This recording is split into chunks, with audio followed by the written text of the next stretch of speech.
Well, I personally don't think they're going to get 6 weeks of warning. I think maybe they might be lucky if they get 6 days of warning, and more than likely it'll be 2 days of warning.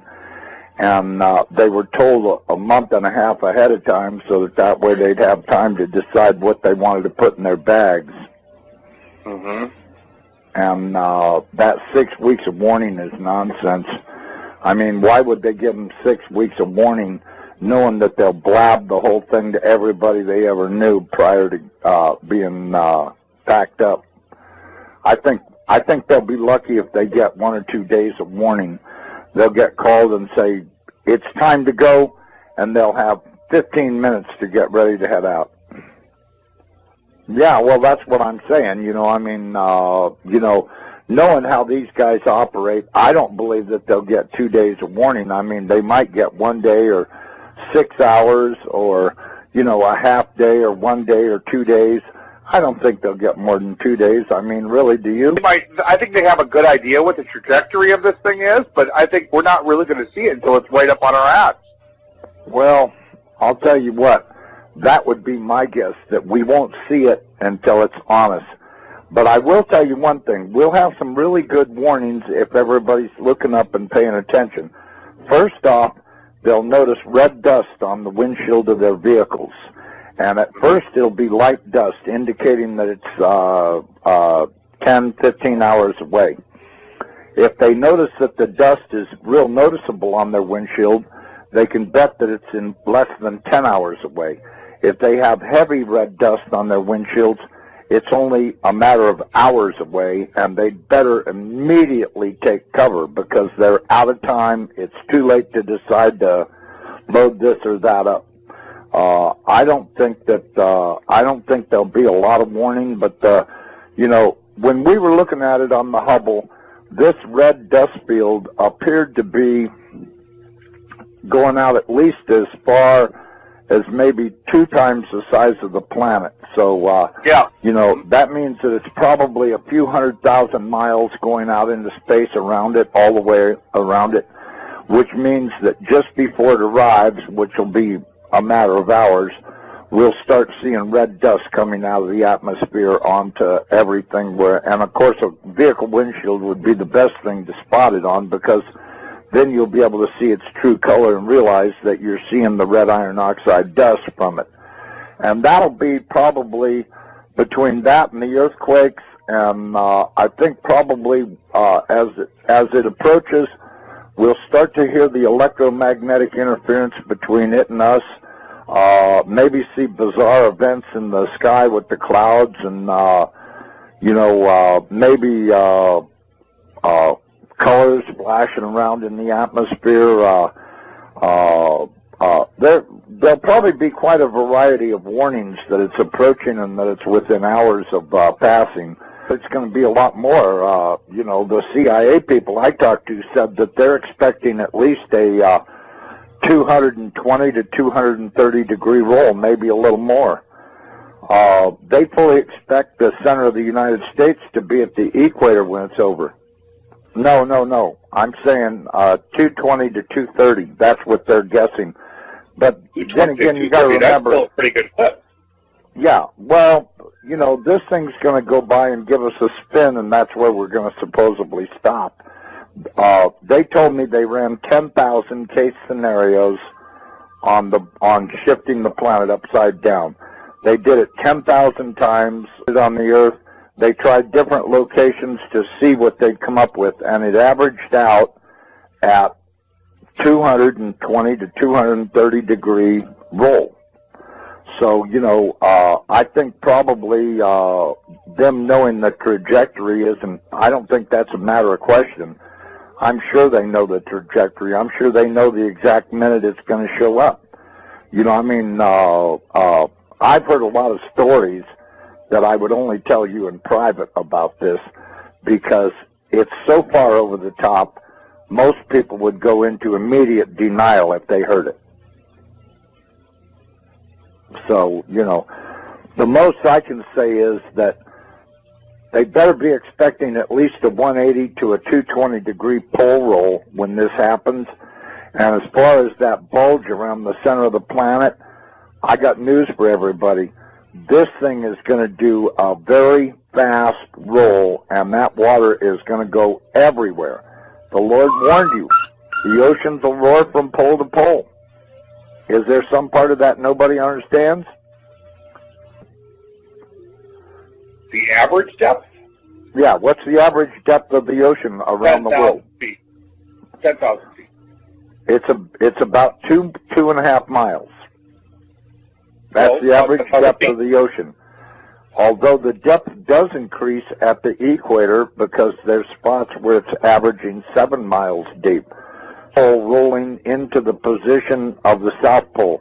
That means that the North Pole has got to go through that bulge before it can reach its final resting place. So we're going to have 7 miles of water doing some serious washing around on the land. So let me ask you this. If we did a 220-degree pole shift, would that be an instantaneous pole shift, or would that be a... No, it's going to be, as I understand, it's going to happen over the course of half an hour to an hour. And actually, they said 28 minutes. That's pretty instantaneous. That's pretty fast, yeah. That's pretty fast. We're going to probably see 400-mile-an-hour wind on the surface. We're going to see big-time water splashing around. We're going to see earthquakes that are so bad that it'll set off every volcano ridge on the entire planet. Every volcano ridge on the entire planet will be going off. The tectonic plates will be being jerked apart by probably miles apart, as the surface of the earth will be like a bowl of jello. It'll be flexing around so hard that every tectonic plate everywhere on the planet will open. The volcanoes will be shaken so hard that they'll start erupting. It's going to be one horrific scenario after another. You're looking at hell on earth here. This ain't going to be no joke. This is going to really eliminate a lot of people because either they didn't know about it or they didn't believe, or whatever the case may be. It's going to be a real shame for them because I'll tell you,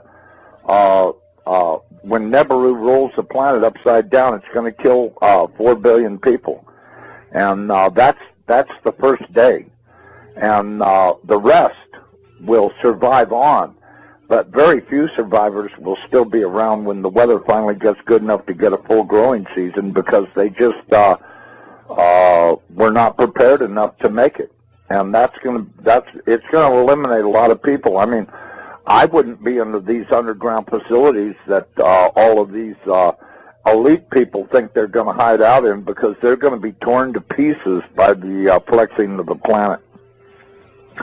I mean, the crust of this planet is going to really act up big time, and there won't be any survivors in those underground facilities.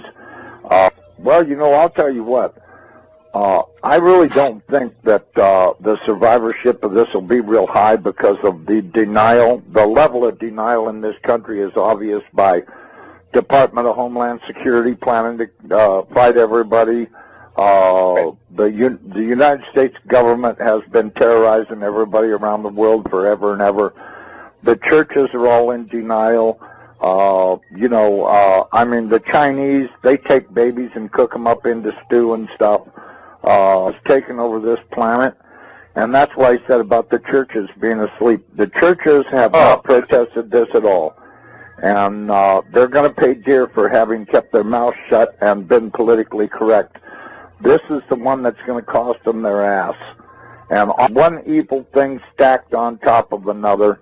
And all of these people that have been condoning all of this stuff, they don't talk about it. They just, they own stock in the companies, and they think they're getting rich, and what they're actually doing is getting ready to die, and they don't even know it. I tell people all the time, guess what? You're probably not going to be alive this time next year, so don't worry about what you're doing.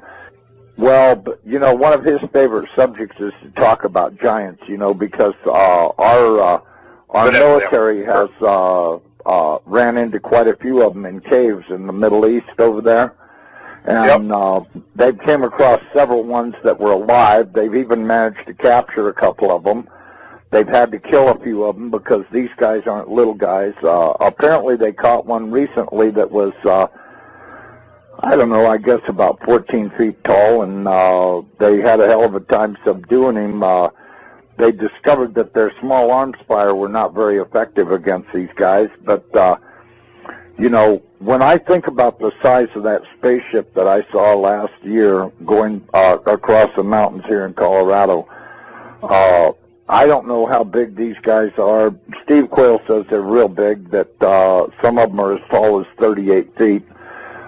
This thing was big enough to where it could have had a few thousand of those 38-foot tall guys in it, and it would have been no problem, because I'm telling you, this thing was at least 1,000 feet in diameter, maybe more, and at least a couple of miles long. I mean, it was big.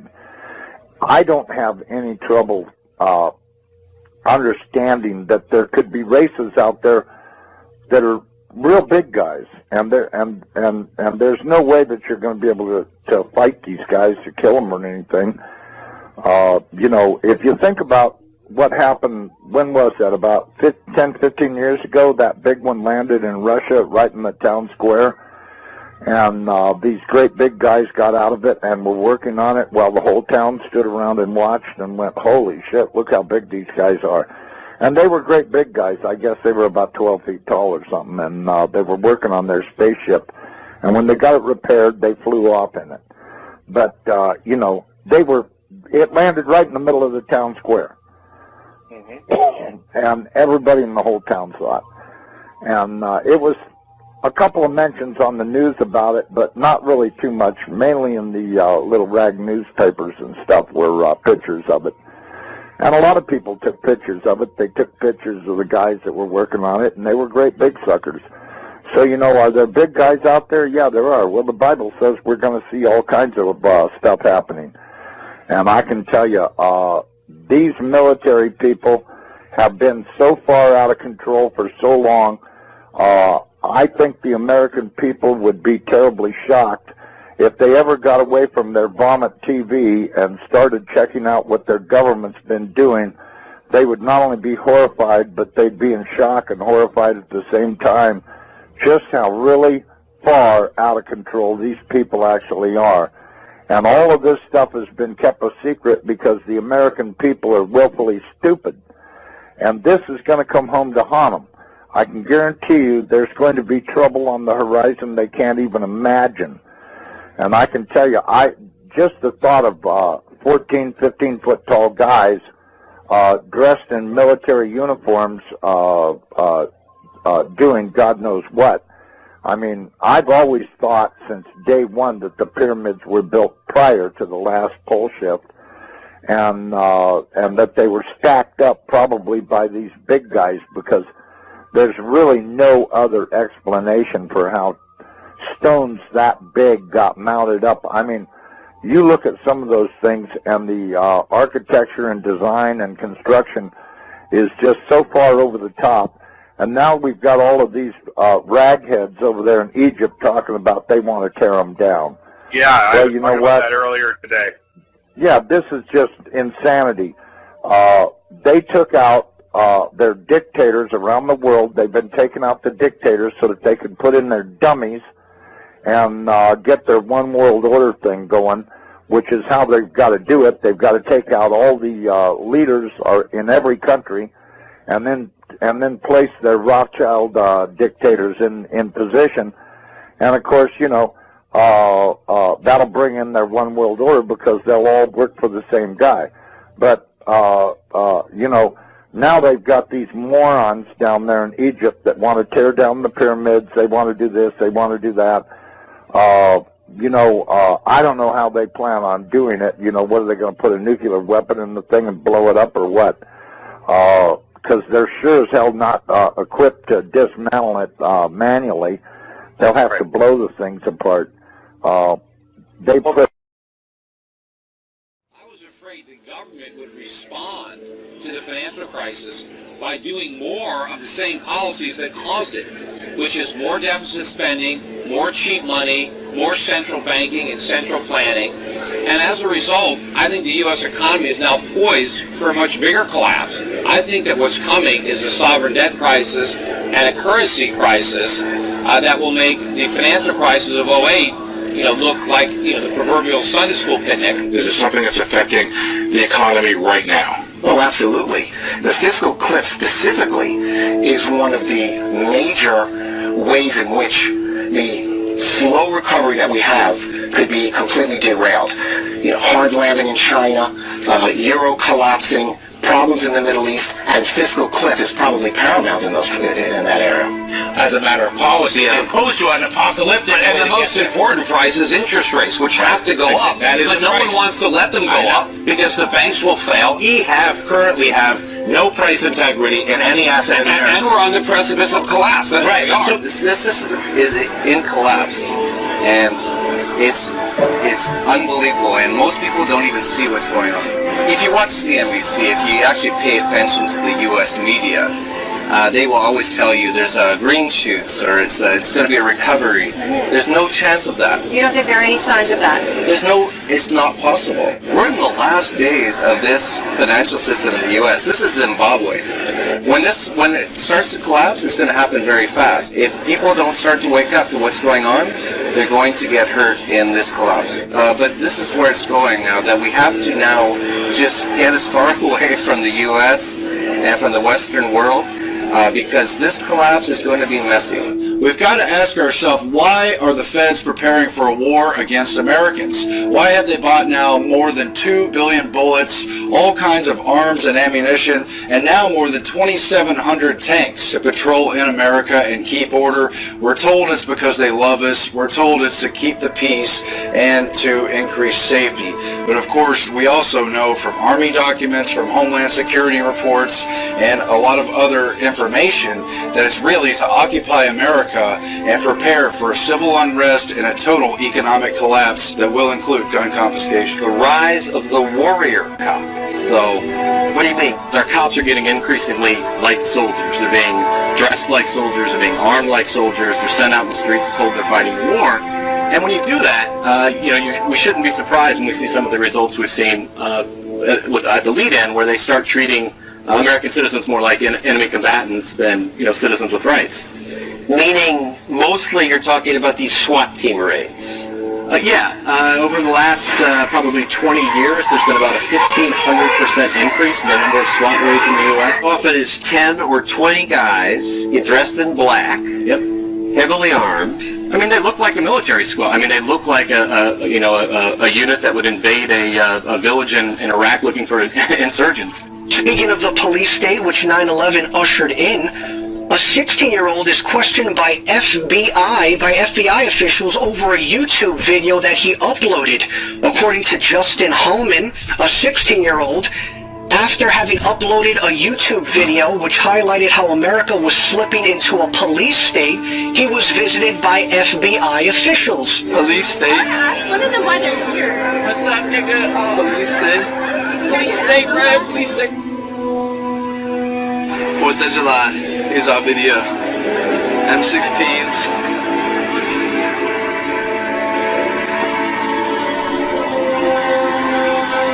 Because we don't live in a police state, sir. Martial law has not been established in this country. Open the door, sir. He's got his hand up. You're going to kick my door. You kicked my door down. You kicked my door down. Get on the ground. You kicked my door down. Yes, we did. Get on the ground. No, you have no right to be in here. You have no right to be in here. You have no right to be here. You have no right to be in here. Do not touch her. You are assaulting her.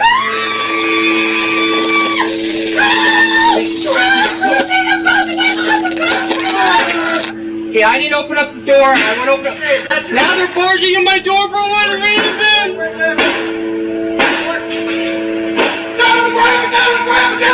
Down! Put your hands! Come in! Now! Don't move! Please, don't move!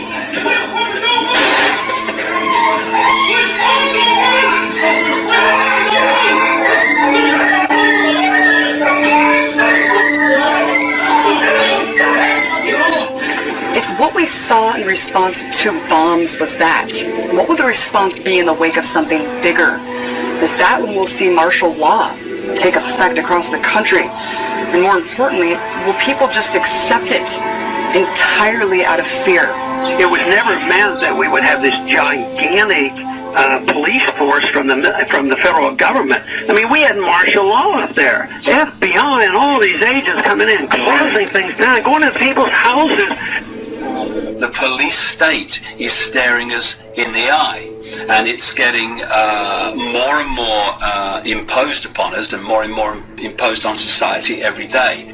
More and more people are waking up faster and faster and faster. I think it could very well come to that based on the things that are happening in the news, and we're seeing, you know, the collapse of our economy, so many different things happening.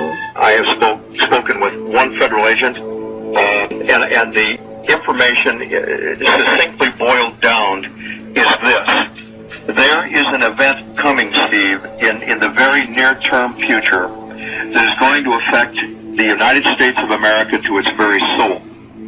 That what is being planned, as you and I are on the air tonight, and what has been coming together into that old term, the perfect storm, is literally brewing right over our heads. It is and includes military maneuvers in the United States, military actions that are forthcoming, and that will be so deep and so penetrating that the United States will never be the same. We've heard about the NSA spying on us all and think, no big deal. I'm not a terrorist, so I have nothing to worry about. Think again. Because we are all potential terrorists, according to the American government. You can't just do these kind of things. And this one is not only repealing the principles of liberty, but it's destroying the Constitution. All of these invasions of our personal privacy under the guise of protecting us, they're just wrong. And it's no longer about keeping us safe. This is about keeping us safely under the government's eye. And it is clear the government is watching all the time. Oil looks higher. Gold looks higher, currencies look weaker. More about this currency crisis you see erupting. What does that assume about what's going to happen to the dollar? Well, it assumes that the dollar will utterly get destroyed and become virtually worthless. I don't know how that inevitably resolves itself. It may resolve itself in some type of a global currency crisis. And then if the global currency crisis unfolds, then inevitably you get, I guess, an alignment under a global world government, a new global currency, and a new world order. Growing debate in Washington following reports that some U.S. senators are now considering an immigration bill that would force all U.S. workers to carry around biometric ID cards. Well, it is an idea that is now raising some serious concerns among privacy advocates. Through the advancing market of biometrics, technology that uses physiological and behavioral recognition to identify people. A system touted as a national security necessity is being used to build a database where the biometric identity of millions of Americans will be gathered and stored. We really need to attack this in a comprehensive kind of way, not some knee-jerk reaction like sticking something in someone's finger to verify who they are and whether or not they can be employed in this country. The U.S. Department of Homeland Security has been buying up massive amounts of ammunition. Americans are wondering why. Do you think this is a sign that they're preparing for some sort of mass civil unrest? If you look at what the Department of Homeland Security has been purchasing over the last year, it comes out to like 1.6 billion rounds of ammunition, more than 7,000 fully automatic assault weapons, 2,700 MRAP type vehicles, and now drones. Those are instruments of war. Department of Homeland Security's, who are they going to fight a war against? When I participate in assisting the feds coming into states and going into homes and taking everybody's gun away, and I said I would not be a part of something like that. And I said one of the reasons is I wouldn't want to get shot, because the American people are only going to put up with so much before they push back. And I said, if the feds tried to do that, disarm this country, I said you would see an uprising and maybe a version of the Second American Revolution.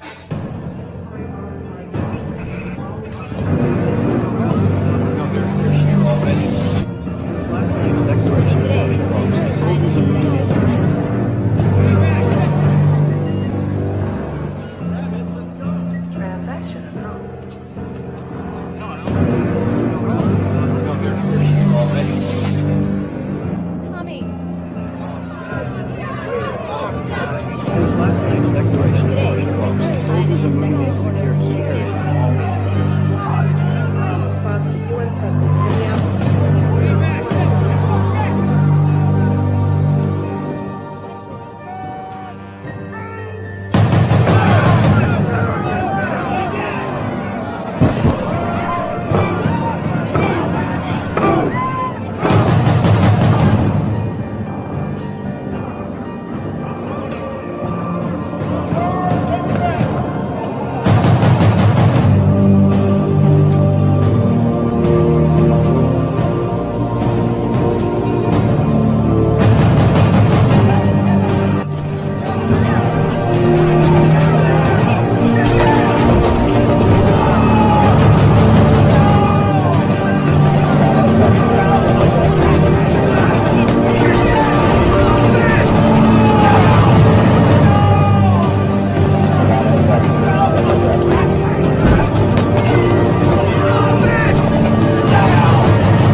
Ago, and he did a great video on it, but the artist that did it requested that I put it up too because he didn't know if it was getting enough exposure. Very excited about it.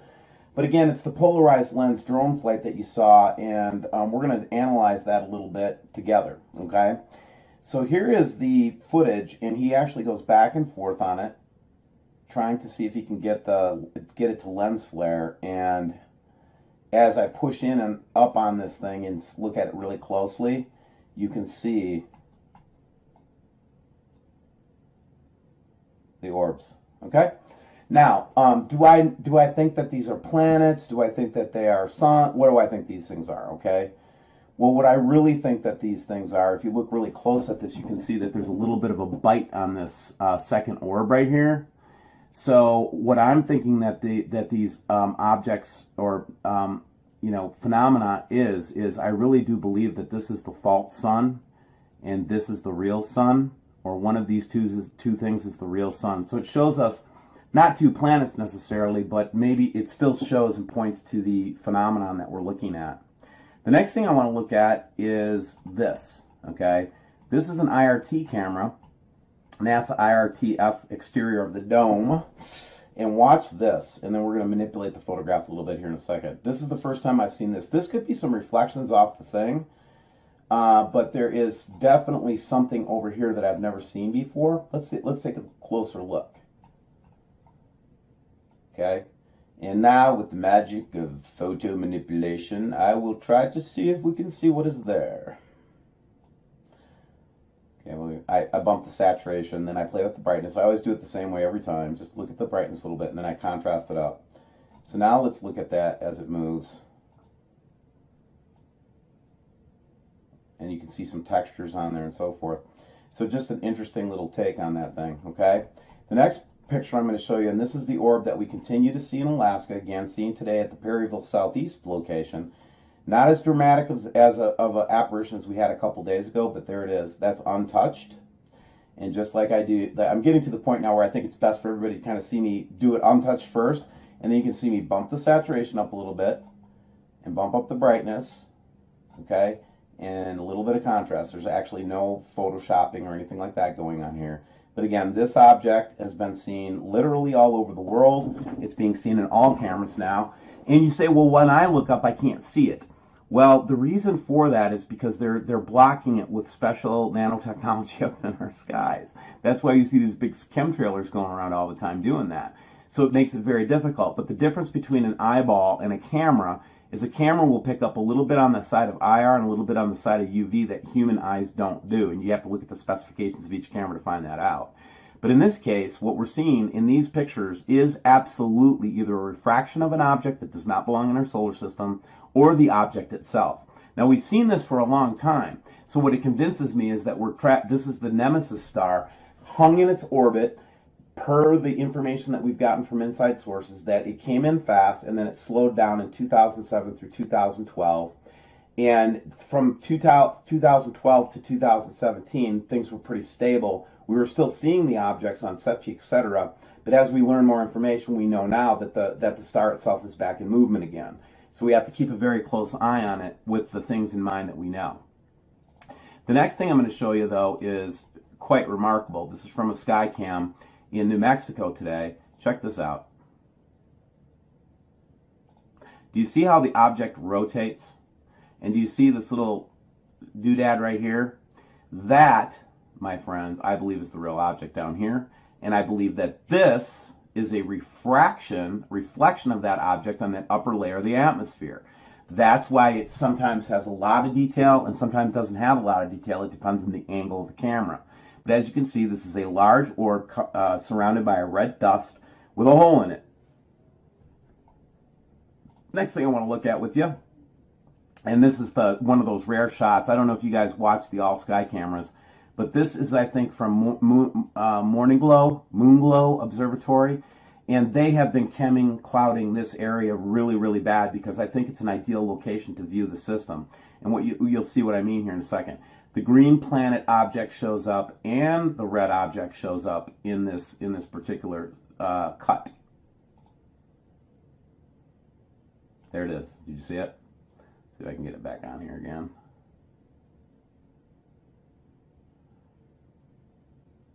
But again, these are maybe things, and look at how the green thing is behind the clouds there, okay? Now, what's happening is, based on the information that we're getting right now, there is a green object that Matthew Rogers has well documented from the ISS and that we've documented for many months.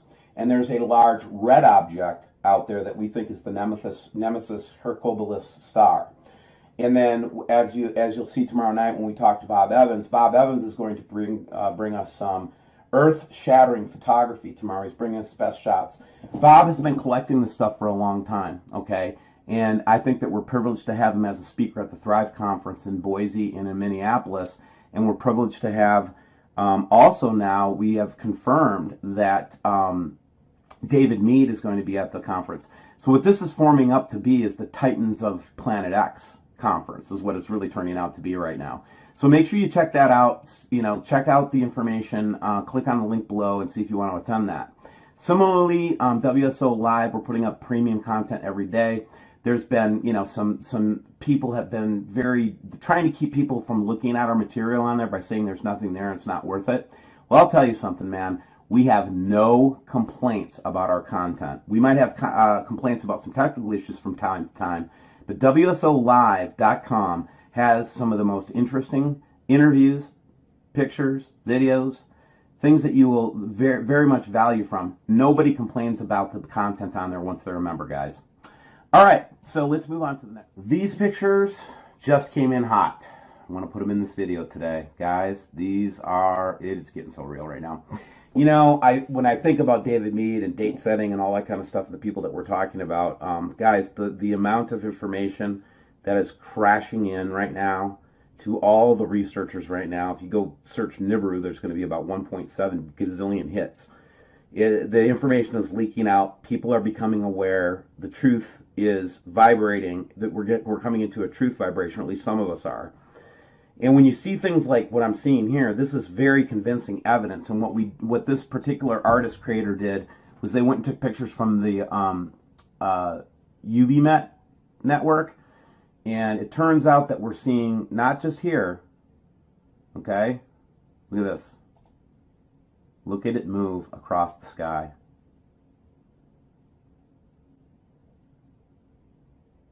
I don't know if I got the timing right here. 253, 310, 340.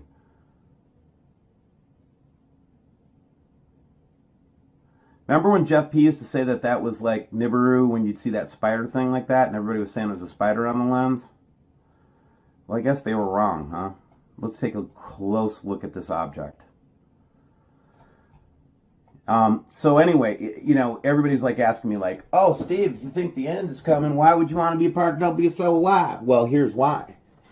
Because we are going to be putting so much information on there in the next 6 months that you cannot miss, okay? We're going to be putting up all kinds of things. How to free yourself of nanotechnology, how to deal with groups, how to do all kinds of stuff, and we're building this content library very quickly. You'll need access to some of these things or find it somewhere else. We're also trying to rebuild our community structure in such a way that people can find each other through the forums and different things that we're doing. So all the things that you see us doing in WSO Live right now are with a sense of urgency and a high cost to try to get everybody as ready as we possibly can get you, while funding the operation at the same time. Do we think it's the end of the world, the end of the internet, the end of everything when this thing starts to blow loose like David Meade and Bob Evans and Father Malachi and all the different people all the way through are saying that 2017 is the year? Well, what is it the year for? It's the year for the appearance of Nibiru. It's the year that we have to deal with it as a race. There was in a book that one artist wrote that talked about the 21 days of deception. When you think about President Trump's trip, we thought about it and considered it deeply. He went to the three major Abrahamic religions. Let's just straighten this out right now. He went to Israel, he went to Saudi Arabia, and he went to the Vatican. The Vatican is the center, believe it or not, guys, of all Christianity. You might not like hearing that, Protestants, but all your books come from there. Number two, he went to the seat of power and central control of the Muslim world. The Muslims, that basically, if you don't know this, the Saudi royal family is the ones that are right now are the protectors of the Muslim faith, because they have Mecca in their country, and therefore the royal family is the protector of the Muslim faith. They practice an extreme form of Wahhabism, which is the source of ISIS terror and so forth. And then the last country he went to with Netanyahu, Jerusalem. So the three centers of Abrahamic faiths, all three of these faiths share the same eschatology, and I would say all three faiths share the same script. I don't believe the script anymore. I believe that that is a deception. I don't believe we have to sit here and take a beating from these gods. I think what we do is we come together as a species and we do our best to survive this and kind of know that it's a script, know that it's got a lot of truth in it. But I'm starting to think at this point in time that the whole Abrahamic triad of eschatology is nothing but a huge deception to get people to cow down and not take sovereignty of their lives so that they can be re-enslaved. That's what I think. Anyway, that's just me. So, and I still love Jesus. I still love Christ consciousness, and I'm a practicing Buddhist. But here's the thing. Check that out. Look at this. Look at that cloud formation that is around it. That would be the debris trail behind it as well. You can see how it's like kind of pointing off into different directions there. This is the most amazing photograph. One of the, I keep saying that with every photo. This is the most amazing photograph I've ever seen. This one though is actually showing plasma. It's showing energy. It is really quite amazing of a photograph, you guys, and set of photographs. So I'm gonna end up this video at this point right now and just say, don't forget about the Thrive Conference. Make sure you hit that early discount because the discounts will be gone by June 15th. And if there are seats left after that, then the price goes up. However, we will be having the closed circuit option. We call it the pay-per-view, but really you're prepaying, and then we're going to give you a closed circuit access to it. You'll be able to if you can't travel, you can participate that way. A couple of our speakers, like right now, I'm in discussions with Bob Fletcher and his wife right now to see if we can have Bob come too. But Bob and I are friends. Bob Evans and I are friends. David Meade and I are friends. All of these different researchers that are going to be there are my friends, and we talk all the time and we share stuff together all the time. So there is a community of call it Planet X Titans that feel very necessary to come to WSO's aid right now because they truly think that what they're saying to me is that they're appreciating the approach that we're taking to it, and so they want to share the information with us. And I think that's a beautiful thing. We're trying to get Gerald Clark nailed down for closed circuit. We've got a bunch of other stuff going on, guys. You are not going to want to miss that event. Now, let's talk about the spiritual stuff that's coming on this thing, okay? There is going to be a lot of change in 2017, regardless if it's the ultimate event. Do you really think that this is going to be a big event that's just going to blow up on September 23rd, 2017? Do you really think that's the way it's going to go down? It's a 7-year tribulation. And what David Meade was telling us, it's 2017 through 2024. So will there be a day where everybody's going to know, blah, blah, blah? Yeah, that's what we're probably more talking about. This thing is already here. It's visible in the skies. John Moore said when we saw Nibiru in the sky, which we are seeing clearly, we had 4 to 6 months to prepare. And what's going to happen with WSO Live? What's going to happen with all the work that we're doing? We plan on continuing it through the tribulation period if that happens. That's why we're putting the sophisticated technology into place, because they won't be able to shut us down in the background. This is top secret stuff. So what we are setting up right now is potentially going to be able to defeat and keep us in communication with each other during this time. And that's what we're working on right now, man. And it's not cheap. So help us out, guys. Send us a donation. Participate in a conference. Go to WSO Live. But whatever you do, man, don't let the separation and fighting continue. Now, we had to put a statement out yesterday to answer specific allegations that were made against WSO and Steve Olson. It was not an attack on the people that were attacking us. It was a clarification for our audience, who right now needs to trust the Nibiru community.